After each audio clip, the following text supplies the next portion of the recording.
एक गांव में एक किसान रहता था। उसका गांव के बाहर एक छोटा सा खेत था। एक बार फसल बोने के कुछ दिनों बाद उसके खेत में चिड़िया ने घोंसला बना लिया। कुछ समय बीता तो चिड़िया ने वहां 2 अंडे भी दे दिए। उन अंडों में से 2 छोटे छोटे बच्चे निकल आए। वे बड़े मजे से उस खेत में अपना जीवन गुजारने लगे। कुछ महीनों बाद फसल कटाई का समय आ गया।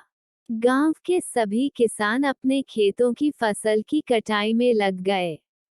अब चिड़िया और उसके बच्चों का वह खेत छोड़कर नए स्थान पर जाने का समय आ गया था।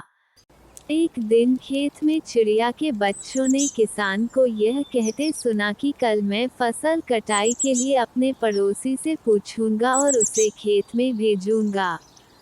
यह सुनकर चिड़िया के बच्चे परेशान हो गए। उस समय चिड़िया कहीं गई हुई थी।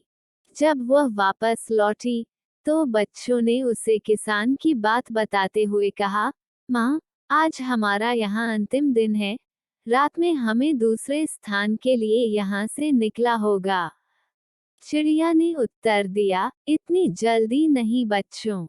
मुझे नहीं लगता कि कल खेत में फसल की कटाई होगी।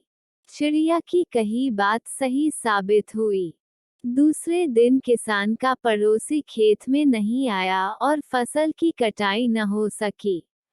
शाम को किसान खेत में आया और खेत को जैसे का तैसा देख बुदबुदाने लगा कि ये पड़ोसी तो नहीं आया।